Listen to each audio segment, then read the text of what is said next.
What's up guys, Lou here, and I just picked up the brand new Chromecast, which was announced yesterday, and there was some next day shipping available on Amazon, but they sold out pretty quickly.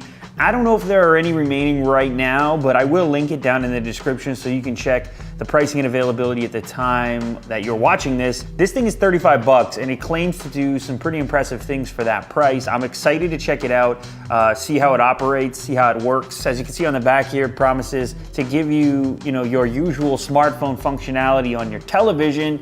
You've got Chrome capabilities, YouTube capabilities, Netflix, and anything from the Google Play Store.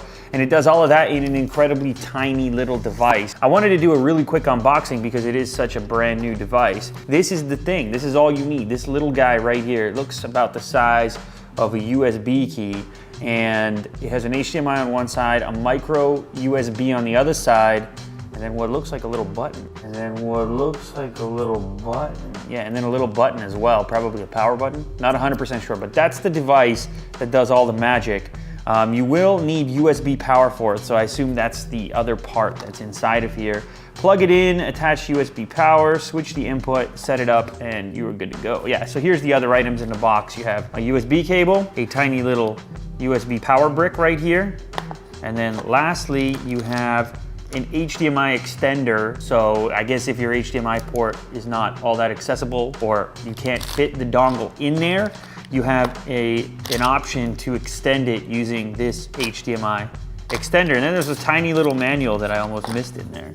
A tiny little manual for it, but I don't think I'm gonna read that. I don't think I need to, because judging from the getting started guide on the inside here, it looks pretty damn simple. So I'm gonna go ahead, connect it to this flat panel over here and see what it can do. I decided to hook it up to this smaller TV actually because I thought it would be easier to demonstrate the setup process. Since the HDMI port is kind of hidden on this one, I did need to use the extender, and I do want to mention it gets on there real tight, so it's probably not gonna come off by accident if you do need to use the extension. And then on the other end, you have a little LED light that will tell you if the device has power. You use the little USB to get that baby going. Now, setup is a little bit finicky. You can only do so right now with a few different devices, or actually a number of different devices. You can use Mac OS 10.7 and beyond, I believe, as well as a Windows PC, and then Android mobile devices. In my case, I'm using a laptop here, and you have to navigate yourself to google.com/Chromecast/setup, and after that, it'll pretty much get going on its own. It's pretty simple. You just click next, hook into your wireless network, put in your password, and then the Chromecast will be available to you. There is an extension that you install into your browser, into Chrome, which will then give you the ability to broadcast whatever it is that you're seeing in Chrome, whether that means a tab or a YouTube video. You can still see the authentication process here. It asks you to match up the two codes on each of your two devices, and of course mine were matching, so that allowed me to move on to the next step. But after that, you're pretty much ready to cast, as it says on the screen. It will remain in that state until you push something over to it.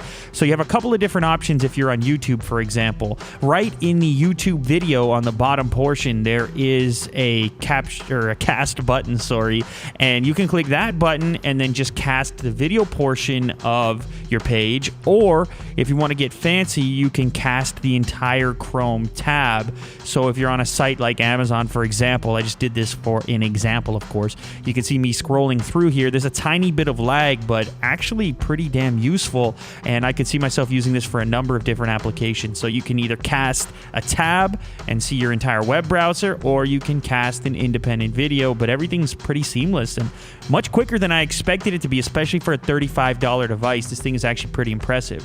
The story is exactly the same on your mobile device. In this case, on my Nexus 4, I opened up YouTube and boom, the button was there, so I could start casting from my Nexus 4 as well. I've been told, or I've read, that there should be an iOS app coming out shortly as well, so you can start to use some of that functionality too. But anyways, it's working right now on Nexus devices, other Android devices, and on my laptop. I think the killer functionality for me is from my laptop to broadcast a real YouTube experience up to a bigger display, and then still have the inherent YouTube functionality that comes with using a laptop, like commenting, rating, and all those important elements that you can't currently get in a lot of the television-based YouTube apps. So anyway, guys, that wraps wraps up this first look at the Chromecast from Google. $35, and you're getting somewhat like an Apple TV experience. This is a pretty compelling product.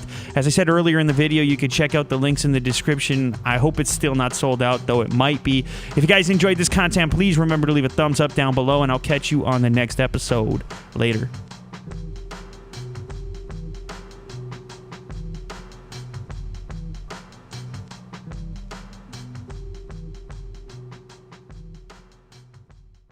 And then what looks like a little button.